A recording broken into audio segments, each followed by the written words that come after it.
Hello students, कैसे आप सब? आई होप सब बहुत अच्छे बढ़िया है। तो आज अपने क्लास में हम आगे फर्दर प्रोसीड कर रहे हैं। लास्ट क्लास में हमने एक्सरसाइज 1.1 कर लिया था एनसीईआरटी क्लास 9 चैप्टर 1 का नंबर सिस्टम, है ना। तो आइए हम आगे चलते हैं और हमारे पास कुछ एग्जांपल्स एनसीईआरटी के, वहाँ से स्टार्ट करते हैं। तो आप अपने पास बुक निकाल लो, पेन कॉपी सब निकाल लो और नोट डाउन स्टार्ट करना फटाफट। तो देखिए एग्जाम्पल नंबर 5 लिख दूँ। क्या क्लास है भाई? Class 9 maths.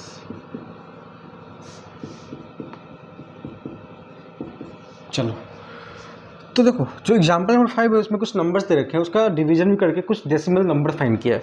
तो मैं क्या कर रहा हूँ अभी, just to save the time, मैं डिवीजन करके दिखाऊंगा नहीं, मैं डिवीजन को नोट डाउन कर रहा हूँ क्योंकि मुझे सिर्फ कुछ कंक्लूजन बताने हैं, ठीक है। तो 3 का डिवीजन 10 का डिवीजन 3 से देंगे, है ना। तो ये 3.333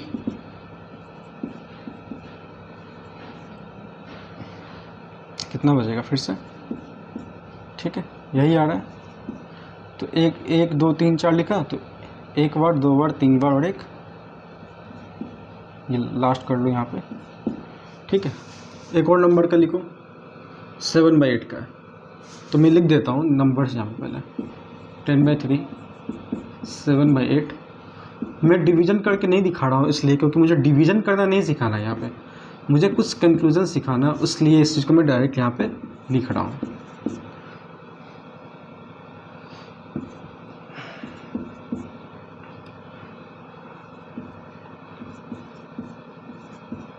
ये 6 है, आप भी अपनी बुक में निकाल लेंगे इस चीज़ को।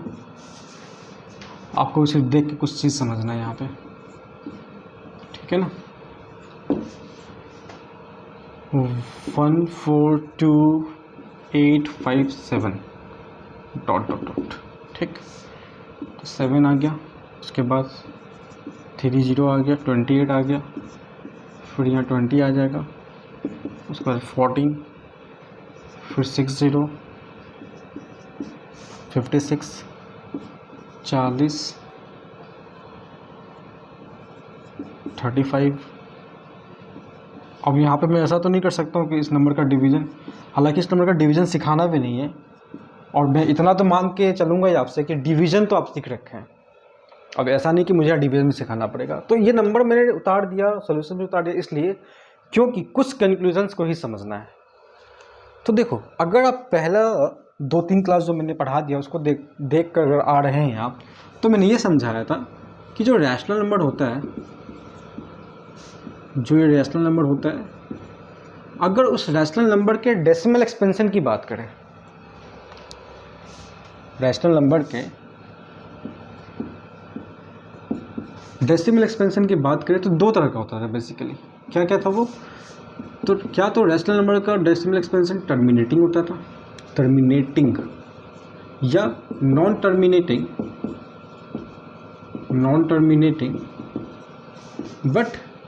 But repeating. यही समझाया था, बिल्कुल यही समझाया था। तो देखो यहाँ पे, तो ये समझ में, यहाँ ध्यान देखना, तो इसी दोनों में से एक चीज़ होगा। क्या क्या हो सकता है? जब 10 को 3 से डिवाइड दिया गया था तो कुछ ऐसा आ रहा था। ये क्या बता रहा है कि 3.333 जो जा रहा है, तो 3 अपने आप को रिपीट कर रहा है, तो आप इसको 3.3 बार भी लिख सकते हैं। क्या लिख सकते हैं? 3.3 बार। बट आप यहाँ एक चीज़ चेक करो, यहाँ रिमाइंडर 1 आया हुआ, इसलिए यहाँ फिर 0 लिखा अपने मन से, है ना, फिर 9, फिर 1 आया हुआ रिमाइंडर, और ऐसे करते जाए तो रिमाइंडर क्या आते जाएगा, 1 आते ही जाएगा और ये 3 कंटिन्यू होते ही जाएगा। तो एक कंक्लूजन क्या हुआ, जो रैशनल नंबर होते हैं और वैसे रैशनल नंबर जिसका डेसिमल एक्सपेंशन नॉन टर्मिनेट होता है, मतलब ख़त्म तो नहीं होगा बट अपने आप को रिपीट कर रहा है। क्या कर रहा है?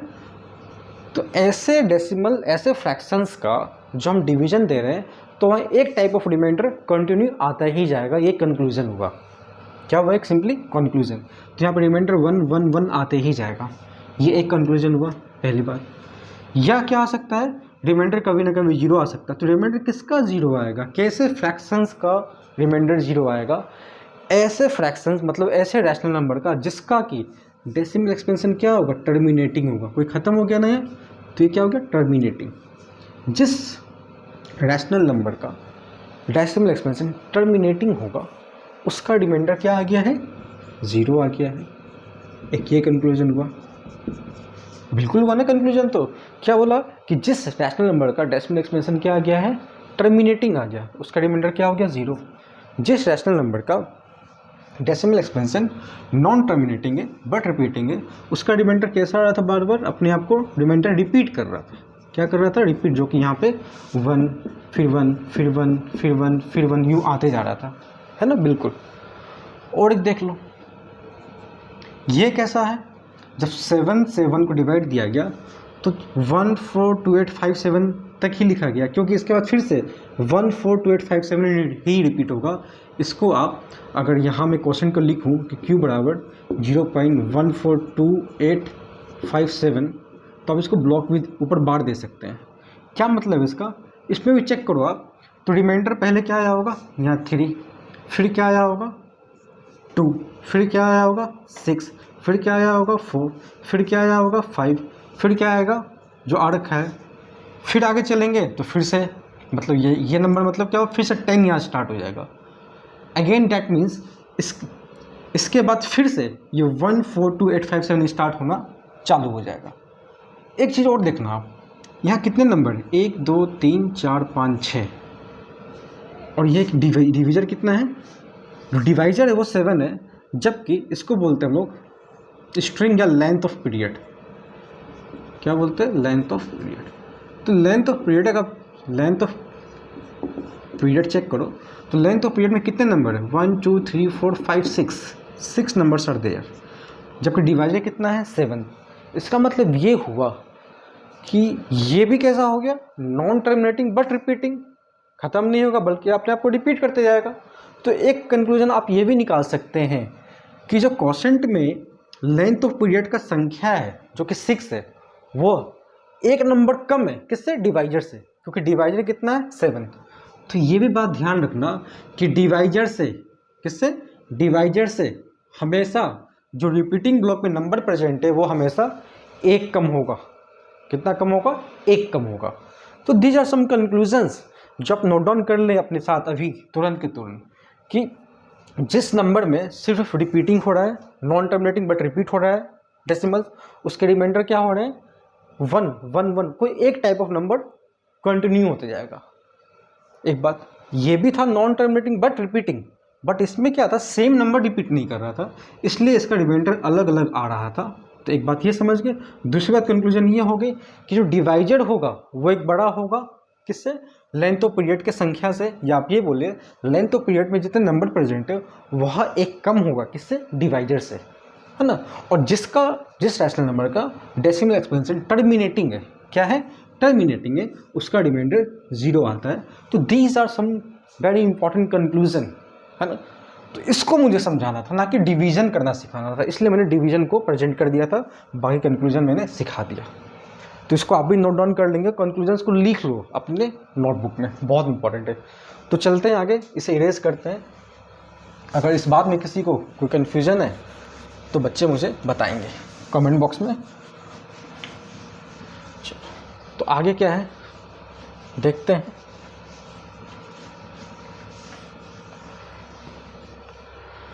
क्या है नेक्स्ट एग्जाम्पल, नेक्स्ट क्वेश्चन क्या है, कुछ है? तो नेक्स्ट क्वेश्चन आपके पास आ रहा है एग्जाम्पल नंबर 6। क्या लिखा हुआ है, so that 3 point, example number कौन सा है, ये 6 है, एक्सरसाइज में समझना, एग्जाम्पल नंबर 6 है, 3.142678 हमें इस नंबर को प्रूफ करना है कि एक रैशनल नंबर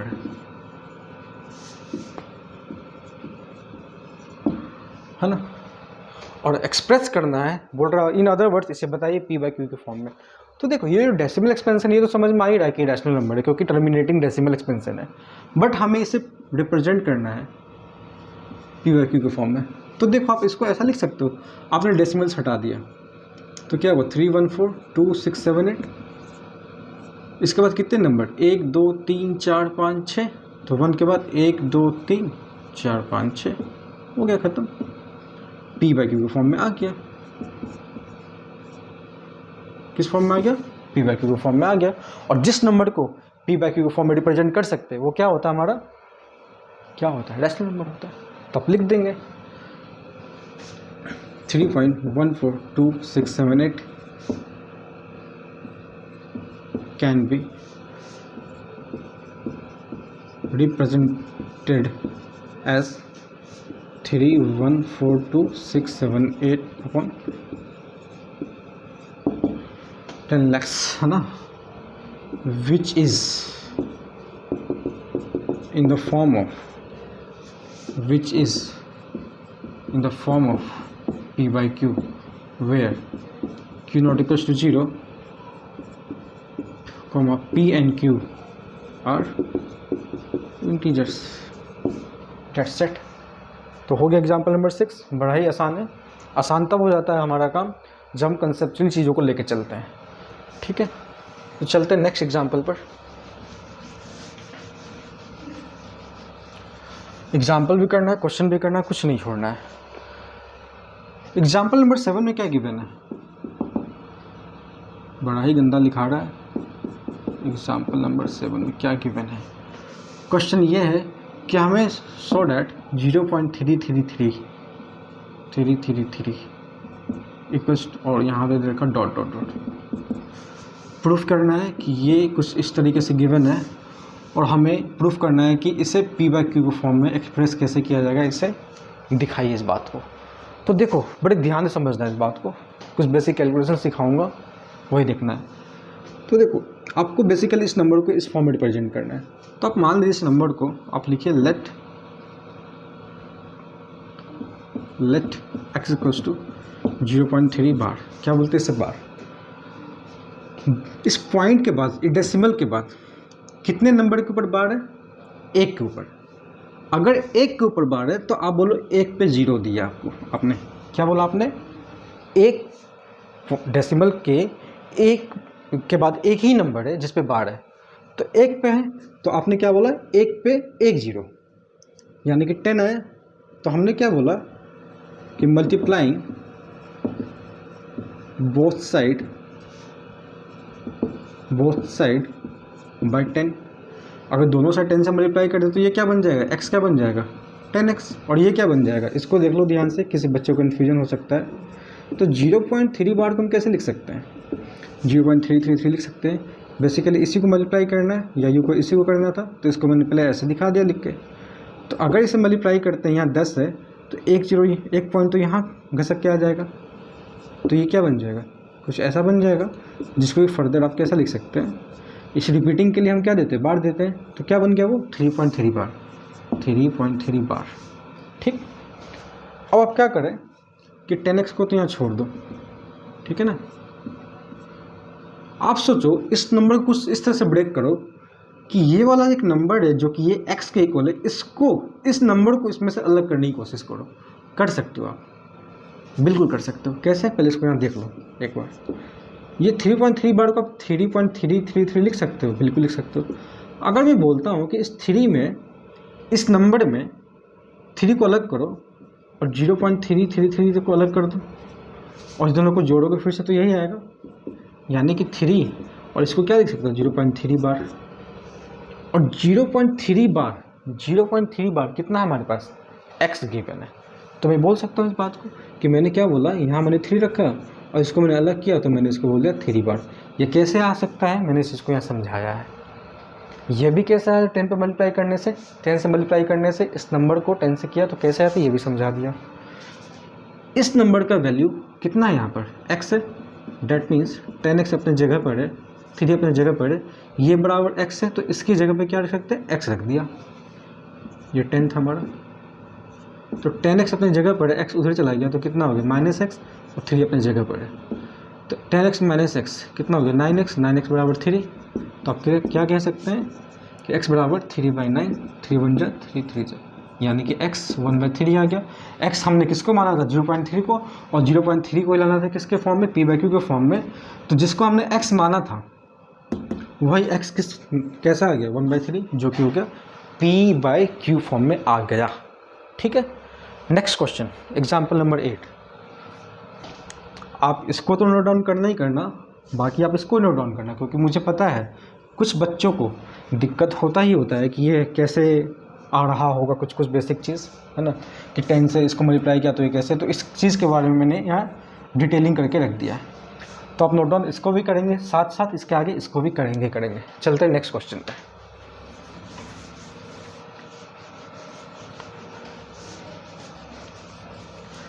आप ट्राई करो नेक्स्ट क्वेश्चन, जिस तरीके से जिस कंसेप्ट से लेके चल रहे हैं उस कॉन्सेप्ट पे। तो एग्जाम्पल नंबर 8 हमारा है, और भी कितने एग्जाम्पल्स है। एग्जाम्पल नंबर 8 करेंगे, फिर एग्जाम्पल नंबर 9 भी करेंगे, फिर एग्जाम्पल नंबर नहीं है, फिर एक्सरसाइज स्टार्ट है जो कि नेक्स्ट क्लास में हम कर लेंगे इसे भी। तो 8 नंबर में क्या लिखा हुआ है कि सो डैट 1.272727 है ना equals to dot equals to क्या 1.27 बार है। इसको रिप्रेजेंट करो P/Q के फॉर्म में। तो अगेन जो गिवन है उसको आप मान लीजिए कि x है, तो आपने क्या बोला लेट x इक्वल्स टू 1.27 बार। पिछले क्वेश्चन में क्या था, सिर्फ 0.3 पे बार था, तो मैंने क्या बोला पॉइंट के बाद एक नंबर पे बार है, तो एक नंबर पे बार है तो मैंने बोला था एक पे एक जीरो दे दो। अभी क्या है कि पॉइंट के बाद दो नंबर के ऊपर जस्ट पॉइंट के बाद दो नंबर है, उस दोनों पे बार है, तो दो नंबर है तो दो जीरो, लेकिन किस पर, एक पे, हमेशा एक पे ही जाएगा। तो ये जो है ना, ये नंबर ऑफ जीरो से आप इसको कनेक्ट कर सकते हो कि पॉइंट के बाद एक पे बार तो एक पे एक जीरो, पॉइंट के बाद दो नंबर पे बार तो एक पे दो जीरो। तो बेसिकली 100 से अब मल्टीप्लाई करना है इसे भी और इसे भी, तो आप क्या लिखेंगे मल्टीप्लाइंग बोथ साइड बाय 100। तो ये क्या बन जाएगा 100x। अब ये क्या बन जाएगा, इसको समझाने के लिए मैं यहाँ लिख रहा हूँ 1.27 बार को मैं 272727 लिख सकता हूँ, और इसे ही मल्टीप्लाई करना है, मतलब इसे मल्टीप्लाई करना है 100 से। तो अगर 100 से मल्टीप्लाई करेंगे तो पॉइंट जो है दो आगे आ जाएगा, मतलब यहाँ आ जाएगा। तो इसे हम क्या बोल सकते हैं 127.27 मतलब 0.2727 जाएगा। तो अल्टीमेटली क्या बन जाएगा 27 बार, 127.27 बार। तो ये क्या बन गया मल्टीप्लाई करने के बाद 127.27 बार। ठीक, अगेन वही काम कि 100x तो अपने जगह पर है। यहाँ देखो इस नंबर को कुछ इस तरीके से तोड़ो कि ये नंबर अलग हो जाए और बाकी जो रिमेनिंग वो अलग हो जाए, क्योंकि ये बराबर हमें x है। तो इसमें से इसको निकाल के दे सकते हैं। तो देखो इसको फिर से यहाँ सिखाता हूँ। अगर 127.27 बार में से हमें 1.27 बार अलग करना है, मतलब 1.27 का मतलब 1.27 बार का मतलब 1.27 ऐसा ही कुछ। तो मैंने बोला इसमें से 1 हटाओगे तो ये तो अपने आप में सिर्फ 126 बचेगा। तो मैंने इसमें से इस पूरे में से 1 के साथ 0.27 भी हटा दिया। तो मैंने बोला 1.2727 को मैंने अलग कर दिया, इस पूरे में से 1.2727 को अलग कर दिया। तो अल्टीमेटली क्या बन गया 126, और इसको हम कैसे लिख सकते हैं 1.27 बार। बड़ा ही ध्यान से समझना, बहुत बारीकी बातें हैं जो कि काम कर। तो मैं लिख सकता हूँ 126, इस पूरे में से मैंने क्या किया 1.27 बार को अलग कर लिया। 1.27 बार कितना हमारे पास x है, ठीक है। तो 100x यहाँ पर है, ये 126 है। इसकी जगह पे क्योंकि ये बराबर x है तो इसकी जगह पे हम x रख सकते हैं, ये 100x है। तो 100x अपनी जगह पे, माइनस इधर चला गया x, 126 अपने जगह पर है। तो ये हो गया कितना 99x 126, तो x बराबर 126/99। मार्कर चेंज करो। बच्चों को समझ आ नहीं रहा होगा, कुछ कटे, किससे कटेगा 9 से कटेगा, 9 काट दो, 9 1 जा 9 और 9 4 जा कट जाएगा, 9 1 जा 9, तो 14/11 आ गया। तो x कितना आ गया 14/11, ये x है ना।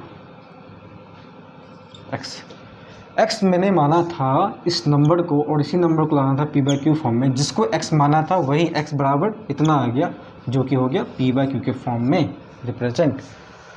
ठीक है, चलते नेक्स्ट क्वेश्चन पे।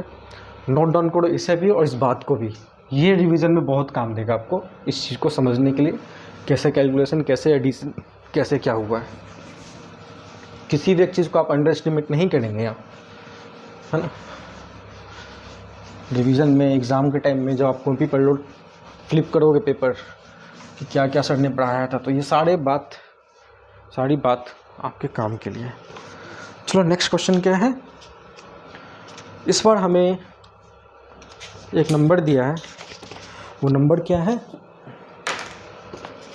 एग्जाम्पल नंबर 9 की बात करते हैं।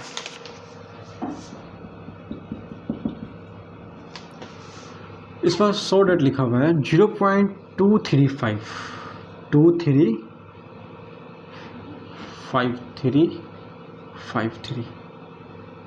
डॉट इक्वल्स टू 0.235 और बार यहाँ लगा हुआ है इस बार।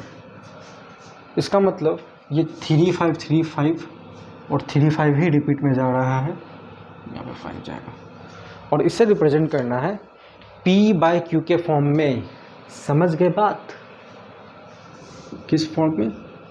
अभी जो नंबर पहले दो देखा था, तो एक तो था जस्ट नंबर के बाद बार दिया हुआ था, और अभी जो देखा था 1.27 बार। यहाँ पे क्या है, पॉइंट के बाद जो नंबर है पहला, उसके ऊपर बार नहीं, तो क्या करना, ध्यान देंगे। सबसे पहले तो आप यही बोलेंगे कि let x equals to 0.235 number. मेरा क्या कहना है कि अब कुछ ऐसा करते हैं कि पॉइंट के बाद हमें जस्ट जो नंबर है ना, उस पर बार चाहिए। पॉइंट के बाद 2 नंबर आए, चाहे 3 नंबर आए, जो भी है, पॉइंट के बाद जस्ट बार चाहिए हमें, बिना बार वाला नंबर नहीं चाहिए। तो अगर हम क्या करें, इस इक्वेशन को बोथ साइड, जो गिवन इक्वेशन है, बोथ साइड अगर 10 से मल्टीप्लाई कर दें, क्या कर दें, 10 से मल्टीप्लाई कर दें, तो ये x क्या बन जाएगा, 10x। और ये क्या बन जाएगा, देखो 0.3535 जो जा रहा है, अगर इसे 10 से कर दो तो क्या होगा, पॉइंट यहाँ आ जाएगा, ये डेसिमल, तो ये क्या बन जाएगा 2.3535। तो अल्टीमेटली क्या बोलेंगे इसे, 2 दशमलव या डेसिमल 2.3 बार हो गया। तो 10 से मल्टीप्लाई करने से ये नंबर कुछ इस तरीके से बन गया। अब वही हो गया जो हम हमेशा किया करते हैं कि पॉइंट के बाद 2 नंबर के ऊपर डायरेक्ट बार है, 2 नंबर पे बार है, तो एक पे 2 जीरो जो नंबर आएगा 100, उससे हम क्या कर देंगे, दोनों साइड मल्टीप्लाई कर देंगे। क्या बोला मैंने, दशमलव के बाद, डेसिमल के बाद जो 2 नंबर पे बार है, तो एक पे 2 जीरो दिया और इसी नंबर से दोनों साइड इक्वेशन में मल्टीप्लाई कर देंगे। मतलब इस इक्वेशन को 100 से मल्टीप्लाई करेंगे तो ये क्या बन जाएगा, 100 से मल्टीप्लाई करने पे ये बन जाएगा 1000x। और इसे कैसे मल्टीप्लाई करोगे, इसे देख लो फिर से, इसे इस तरीके से लिख सकते हैं इसे 100 से करो तो क्या बन जाएगा, पॉइंट आ जाएगा यहाँ पे, तो ये बन गया 235.35 तो रिपीट होगा ही, तो 235 लिखा और यहाँ पे 3535 के बदले सिर्फ यहाँ बार दे दिया। डैट मीन्स ये क्या बन गया, मतलब मैंने क्या बोला है कि इस एक इक्वेशन है ये, जिसको 100 से मल्टीप्लाई किया, तो ये क्या बन गया 235.3 पॉइंट पे बार। अगेन हमें इस नंबर को कुछ इस तरीके से ब्रेक करना है कि ये बराबर जो ये दिया हुआ है ना, तो यानी कि मतलब कि इसमें से इस नंबर को अलग कर लो, तो उसकी जगह पर हम 10x को लेस कर देंगे। ठीक बात। तो मैंने बोला कि 235 में से 2.3 बार ही तो अलग करना है, तो 0.35 बार तो दिख रहा है, इसमें से 2 अलग करना है, तो 235 में से 2 अलग करोगे तो कितना बचेगा 233। तो 2 अलग हुआ और 0.35 बार अलग हुआ, यानी कि टोटल कितना अलग होगा, इतना अलग होगा। लो इसको और समझा देता हूँ, किसी बच्चे को दिक्कत ना हो। मैंने बोला अगर हम ऐसे लिख दे 233 प्लस 2.3535 और इसको जोड़ के देख लो, दिक्कत है तो लो ऐड कर लो, कितना आएगा, ये 5 आ गया, देख लो आ गया। अगेन ये नंबर यहाँ बार लगाना था लगा दूँ। इसका मतलब वही मैं बोल रहा था कि मैं इस नंबर को इस तरीके से लिख सकता हूँ, और 3535 जा रहा है तो 35 के ऊपर बार लगा दिया, है ना। तो 233 तो अपने जगह पर यूं ही पड़ा हुआ है, ये नंबर यहाँ पर और ये किसके इक्वल है 10x के, तो इसके जगह पे हमने क्या रख दिया 10x रख दिया। तो 1000x तो अपनी जगह पर है, 10x उधर आया तो क्या हो गया ये -10x हो गया, तो कितना हो गया ये 233 हो गया। तो 1000x में से 10x चला गया तो 990x, यहाँ क्या हो गया 233। तो x बराबर क्या बोल सकते हैं हम 233/990। अब ये किसी नंबर से कटेगा, ये नहीं कटने वाला क्योंकि इसका सम 8 आ रहा, और ये अगर इसका सम 9 आता तो ये 3 से भी कट जाता और 3 से भी कट जाता, ये चाहे ये 9 से कट जाता। तो x हमने किसको माना था, इस नंबर को, इसी को लाना था p/q फॉर्म में। तो जिसको x माना था x बराबर ये आ गया, जो कि है ये p/q के फॉर्म में, ठीक है। और q जहाँ पे 0 नहीं होना चाहिए तो 0 नहीं आया। इस चीज़ को भी लिखना, इस चीज़ को तो लिखना ही, साथ में इसको भी इक्वली इंपॉर्टेंस दो कि हमें ये क्वेश्चन तो जरूर है बट इसके इक्विवेलेंट ये काम आने वाला आपका, तो इसे भी नोट डाउन आप करेंगे, ठीक है। तो ज़रा सा पानी पी लिया जाए पहले, तो आप इसे नोट डाउन करें।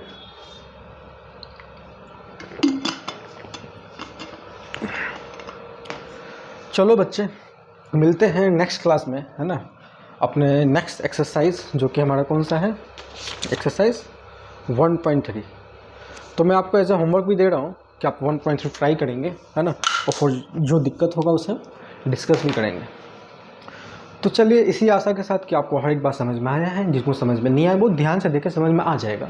तो मिलते हैं नेक्स्ट क्लास में कुछ और से क्वेश्चंस और कंसेप्ट के साथ। Till then bye bye, take care.